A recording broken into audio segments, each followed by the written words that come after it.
With the orcs now dominating the lands of Draenor, and the newly arrived draenei establishing their home in the city of Shattrath, it was only a matter of time before war enveloped the planet once again. But in order for all of this to happen, the orcs would need to be unified. This would be done through lies and manipulation. This would be done through the actions of an orc named Gul'dan.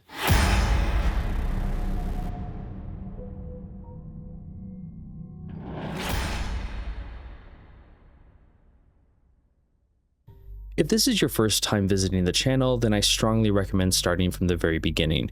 These videos are a compilation of episodes abridging the World of Warcraft Chronicle books. Currently we're on Volume 2, and if you want to start from the beginning of everything, then click the tag up above or the link down below.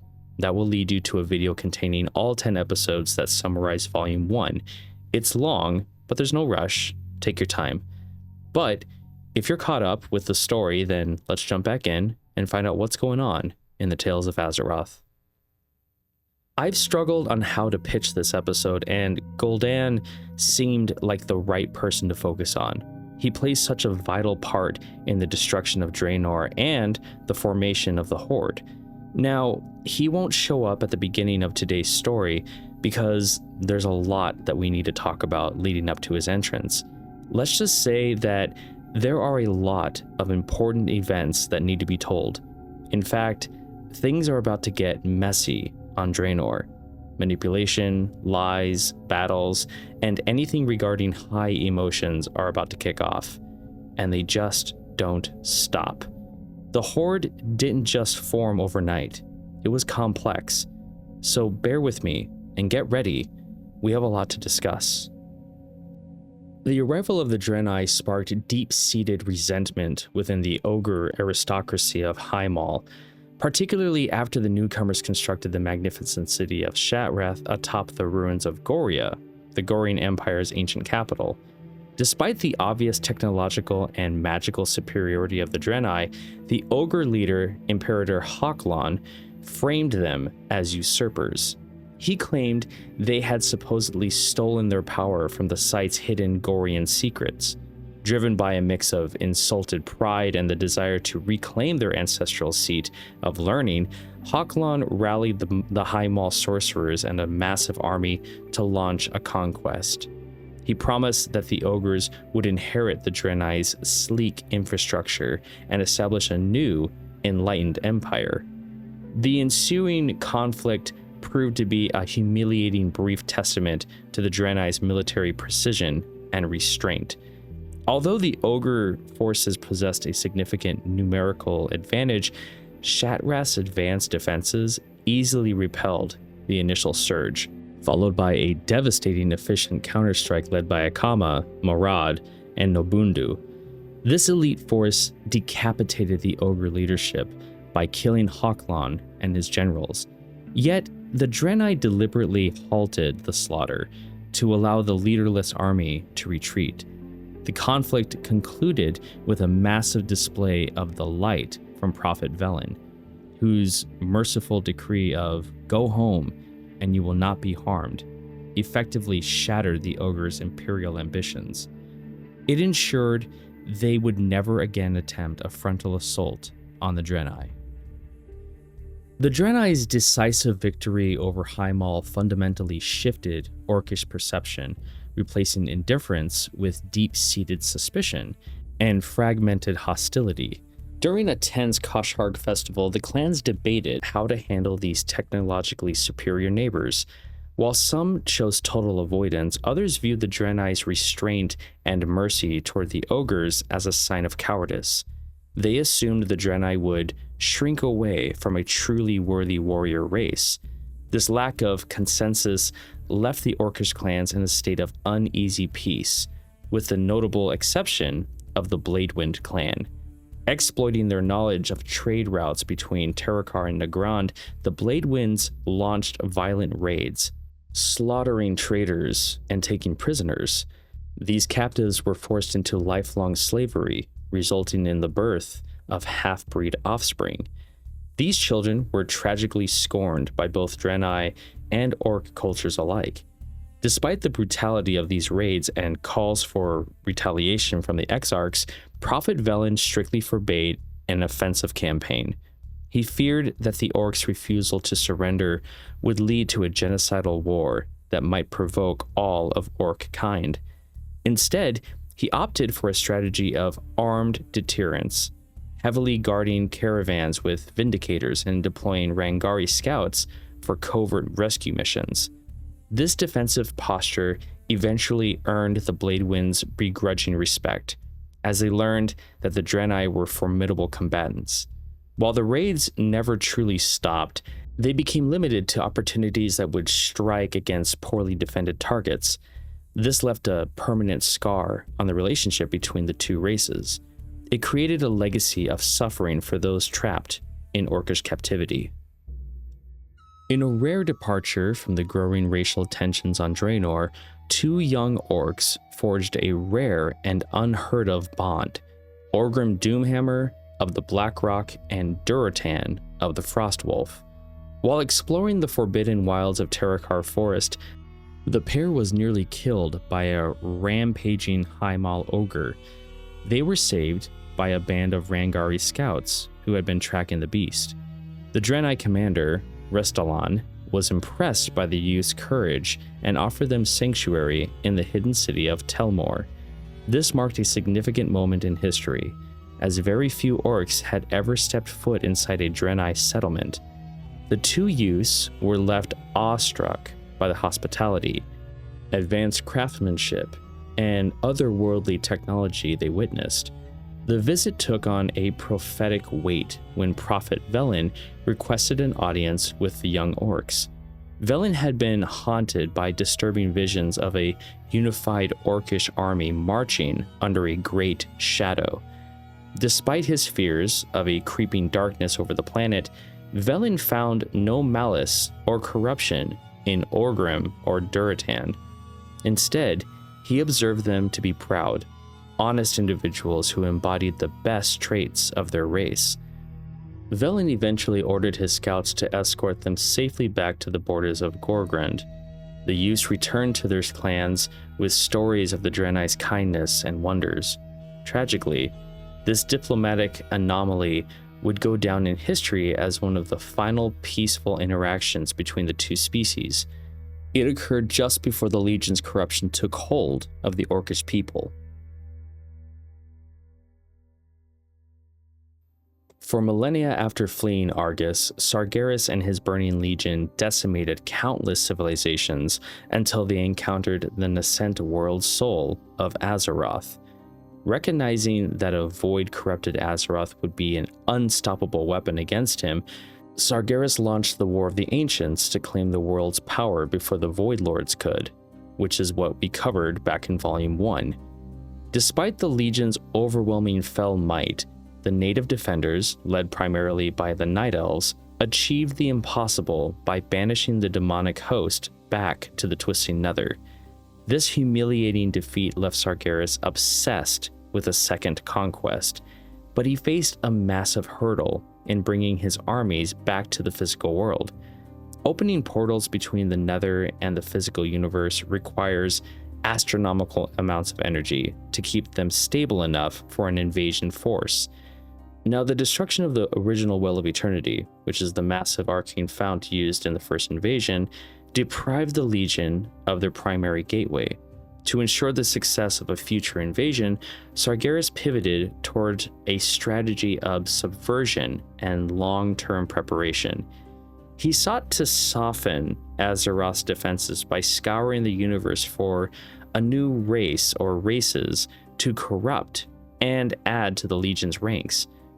Simultaneously, the fallen Titan focused his attention on the planet itself, seeking a powerful individual to serve as a vessel for his return. While a second Will of Eternity had been secretly created by Illidan Stormrage using stolen waters, it offered no easy path for the demonic host. This new fount was capped and protected by the enchanted world tree Ner'zhul, keeping its vast energies out of the Legion's immediate reach. Consequently, Sargeras was forced to wait and plot. determined to break the inhabitants of Azeroth before his demons ever set foot on the world again. Before we continue, I'd like to mention that if you're enjoying this episode, make sure to subscribe to the channel and like this video. And if you ever feel like supporting the work that I do here, you can check out my membership options here on YouTube or over on Patreon. I really do appreciate the support from everyone who has already done so. I'm not really in a position to offer much in return, but what I do offer is early access to the videos when I publish them. But now, having said that, let's get back to our story. While the Legion prepared for its next strike against Azeroth, Kil'jaeden the Deceiver dispatched Tal'gath to hunt the draenei. This mission finally succeeded when Tal'gath tracked waves of holy energy from the Crass Genadar to the lush world of Draenor. Upon discovering that Velen's people were effectively trapped by the destruction of their dimensional ship, Tal'gath reported the find to an elated Kil'jaeden. The Demon Lord viewed the Draenei's earlier flight from Argus as a personal betrayal, demanding retribution. However, Kil'jaeden chose to delay his revenge to fulfill Sargeras's mandate of finding new races for the Legion's ranks. He set his sights on the indigenous orcs as potential weapons for the crusade. Tal'gath was commanded to remain hidden and gather intelligence on orcish customs and the world's other inhabitants. This shifted the mission from a hunt of renegades into a strategic reconnaissance to determine if the orcs could be the vanguard needed to soften Azeroth. During his reconnaissance of Draenor, the demon Tal'gath identified the orcs as a resilient and violent race, focusing his scrutiny on the most influential factions. In the plains of Nagrand, he observed the Warsong clan, led by the bold warrior Grommash Hellscream.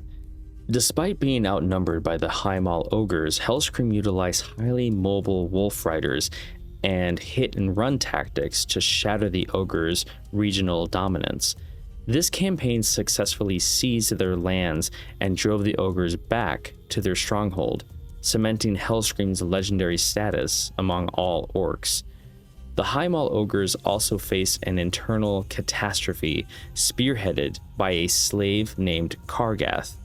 To escape his chains in the brutal arena pits, Kar'gath famously tore off his own hand and incited a bloody uprising that slaughtered the Ogre Masters. This group of former slaves founded the Shattered Hand clan and settled in the Spires of Arak. Twisted by years of torment, they embraced traditions of self-disfigurement and scarification, attaching weapons to their severed limbs. Kar'gath himself became known as Bladefist, leading an embittered people who defined themselves through their shared pain. In Gorgrund, Tal'gath watched the Blackrock clan, which functioned as the most organized and well-equipped military force on the planet. Led by the charismatic and power-hungry chieftain Blackhand, the clan commanded immense respect and total loyalty from its soldiers. The Blackrocks distinguished themselves through advanced metallurgy, using elemental fire to forge near-indestructible armor and weaponry from rare Blackrock ore. Under Blackhand's leadership, they successfully crushed the local ogre populations, turning Gorgrund into an industrial military powerhouse. Deep within the Tanaan jungle, the superstitious Bleeding Hollow clan survived under the rule of the fearless Kil'rogg Deadeye. Kil'rogg ascended to power by murdering his father after a gruesome rite of passage in which he gouged out his own eye to see a vision of his death. Because he knew exactly when he was gonna die, Kil'rogg lived and led without fear, transforming his clan into a dominant force that eradicated their many jungle enemies. In stark contrast to the more aggressive factions, the Shadowmoon clan of Shadowmoon Valley offered a spiritual and peaceful perspective. Led by the wise and universally respected chieftain Ner'zhul, the Shadowmoon served as the religious heart of the Orcish race. Their shaman frequently communed with elemental spirits at the throne of the elements and sought guidance from dead ancestors. Ner'zhul acted as a critical advisor to all shaman, serving as the primary bridge that held the otherwise fragmented orcish society together through spiritual tradition. Finally, Talgath observed the Frost Wolves in Frostfire Ridge, a clan led by chieftain Garrod or Garad that prioritized family and harmony with the environment. While Garad's sons Durotan and Garnar embraced these noble ideals, his eldest son Fenris grew restless and eventually abandoned his family. Fenris joined the rival Thunderlord clan, a group that defined themselves by dangerous hunts for massive Groan and Magnaron. Fenris eventually rose to lead the Thunderlords, adding to the regional tensions as Talgath watched the orcs prepare for an inevitable clash with the local Bladespire ogres. Following the decline of the Gorian Empire, Imperator Kelgrok of the Bladespire ogres sought to restore dominance by expanding his control over Frostfire Ridge.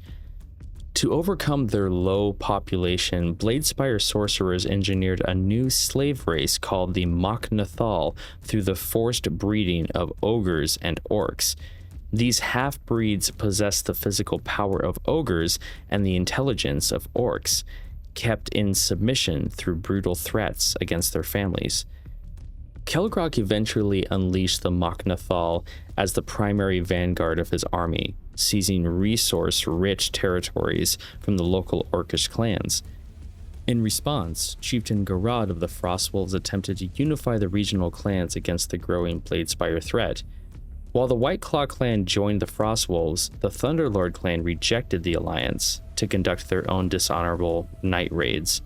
During the conflict, Garad captured the Mok'Nathal leader Leorox and discovered that the half-breeds were tortured slaves rather than willing participants. This revelation led to a secret alliance, culminating in a coordinated strike where Leorox ignited an internal rebellion, while Garad's forces assaulted the outer defenses. The bloody battle of Bladespire resulted in the total defeat of the ogres and the death of Imperator Kelgrok, whom Leorox strangled with his own slave chains. The victory was bittersweet, as Garad's son Garnar was killed during the siege, leaving the chieftain permanently heartbroken. Following the war, Leorox refused Garad's offer of land in Frostfire Ridge, predicting that the orcs would never truly accept his kind. The Mok'Nathal migrated to a remote corner of Gorgrond to establish a reclusive society committed to isolation and defensive combat only. Kil'jaeden analyzed Talgath's observations and concluded that the orcs' pride and spiritual reliance on ancestors made them the perfect targets for manipulation. He envisioned using them as a proxy force to annihilate the draenei before formally inducting the race into the Burning Legion. This plan infuriated Talgath, who demanded his master reconsider after he had spent millennia personally hunting the renegades. Kil'jaeden refused to tolerate this insubordination and banished Talgath from Draenor, ensuring he would play no part in the draenei's downfall. The Demon Lord then searched for a specific orcish agent to facilitate the corruption, eventually identifying a physically deformed exile named Gul'dan. Born into a small clan in Gorgrond, Gul'dan had been cast out by his superstitious people who viewed his twisted form as an ill omen. Following the advice of a sympathetic elder, a starving Gul'dan sought purpose at the throne of the elements in Nagrand. The elemental spirits sensed the darkness and vengeful fury within his heart and rejected him, leaving him broken at the brink of death. At this moment of total despair, Kil'jaeden reached out and promised Gul'dan godlike power to punish all who had wronged him.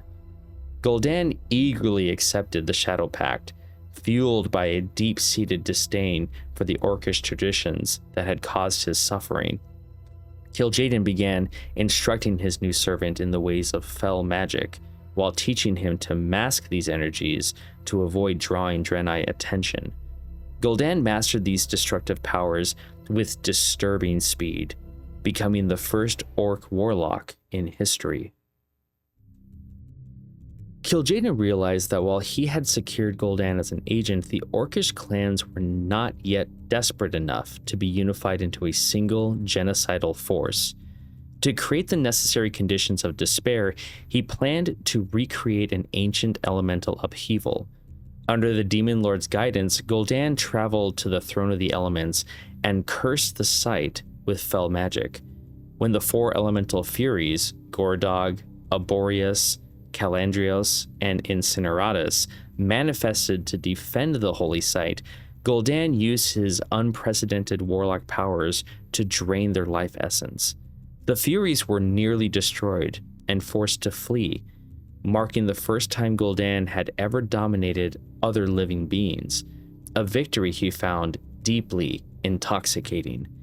The resulting corruption of the Throne of the Elements threw Draenor's climate into a state of total chaos, leading to extreme droughts, devastating floods, and freak snowstorms in regions like Tanaan Jungle and Terakar Forest. As the rivers dried up and thousands of the animal life on the planet died, the orcs faced a massive famine that their shaman were powerless to stop, as the tormented spirits had ceased communicating with them. Compounding this environmental disaster, Gul'dan used his magic to engineer and spread the Red Pox, the most virulent and deadly plague in orcish history, which quickly began to decimate the population across all clans. The plague reached a critical turning point during the Kash'har festival in Nagrand, where many orcs, including the noble chieftain Garad of the Frostwolves, became infected. To prevent a total outbreak, the elder shaman Ner'zhul convinced those infected to remain in Nagrand and establish a quarantine camp. Garad accepted this fate to protect his family, ordering his son and sole heir, Durotan, to return to Frostfire Ridge to lead the clan in his absence. Within weeks, the Red Pox claimed Garad's life. In honor of his leadership and sacrifice during his final days, the survivors named their permanent quarantine settlement Garadar. Desperation and violence began to consume the orcish clans, and Kil'jaeden realized it was time to unify them under a public figure. Since Gul'dan lacked the ability to inspire or lead by example, the Demon Lord commanded him to find an ally who could. Before proceeding with this new task, Gul'dan returned to his original village and used Fellfire to burn every inhabitant to ash, effectively erasing any evidence of his true history and physical weakness. Once his past was obliterated, he set out for the Shadowmoon clan, intending to find a respected shaman whom the Legion could use as a perfect pawn. Gul'dan infiltrated the Shadowmoon clan by posing as a victim of an ogre attack, carefully masking his warlock powers and the true nature of his village's destruction. The Shadowmoon took pity on the outsider and accepted him into their fold, allowing Gul'dan to observe their leaders. He eventually targeted the clan's chieftain, Ner'zhul, a dedicated and persistent leader whose obsession with his goals made him an ideal target.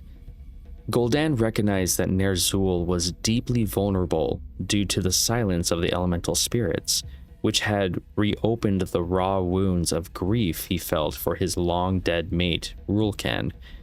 By feigning shared sorrow over lost family, Gul'dan successfully manipulated Ner'zhul into granting him his friendship and trust, even becoming the chieftain's shamanic apprentice. This position gave Kil'jaeden direct access to a respected public figure whose mind he could begin to twist to his own will.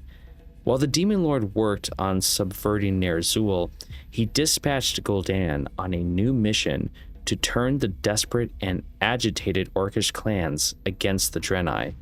Gul'dan set out to ensure that the orcs would soon see their neighbors not as neighbors, but as their primary enemies. To incite conflict between the orcs and the draenei, Gul'dan targeted the desperate Bladewind clan, whose village sat near the draenei capital of Shattrath. The Bladewinds had already suffered immense losses, with 70% of their population decimated by the Red Pox and their resources depleted by elemental upheaval. Gul'dan, acting as a representative of the Shadow Moon, manipulated the clan into believing that the draenei were responsible for the plague and the world's environmental woes. He convinced them that only spilling draenei blood would appease the elemental spirits, leading the orcs to launch aggressive raids on caravans and take numerous prisoners. One of the captives taken during these raids was Lurin, the sister of a prominent draenei vindicator named Marad. As the Bladewind's violence escalated, Marad and other vindicators demanded military action, but the prophet Velen initially appealed for calm. Velen was troubled by unreliable and indecipherable visions of a looming shadow guiding the orcs' actions. To investigate, the draenei leadership dispatched the Rangari scouts, who discovered that the Bladewinds were performing gruesome ritual executions of their prisoners to appease the elements. Upon learning that Lurin was among the few captives still alive, Marad made an impassioned plea for an attack, which Velen and the Exarchs reluctantly approved. Marad led a force of Vindicators and Rangari in a desperate storming of the Bladewind village, but they arrived too late to save the prisoners. Discovering the mutilated body of his sister, Marad was consumed by rage and led a rampage through the settlement. The battle resulted in the near-total destruction of the Bladewind clan, with the desperate orcs fighting to the death in hopes of saving their world from the elemental silence. Gul'dan watched the massacre from a distance, ensuring the violence served his ultimate goal of total war. A few orc survivors managed to flee the destruction and headed east towards Shadowmoon Valley, but they never reached their destination safely. Gul'dan intercepted and murdered these survivors to ensure that no one could contradict his narrative of the events in Terakar Forest. By silencing the witnesses, he ensured that only his manufactured version of the story would reach the other orcish clans. Returning to the Shadowmoon clan, Gul'dan fabricated a report of a horrific, unprovoked atrocity committed by the draenei. He claimed that the draenei had launched a senseless slaughter against the Bladewinds, murdering everyone regardless of age or gender. This false account spread rapidly through the orcish territories, painting the draenei as a genocidal threat rather than peaceful neighbors. Gul'dan's lie successfully planted deep seeds of hatred and suspicion among the orcish people. The tragedy of the Bladewind village provided the proof the clans needed to view the draenei as their enemies. This manufactured grievance became the catalyst for the unification Kil'jaeden desired, setting the stage for the orcs to eventually consolidate into a single, vengeful force against the draenei.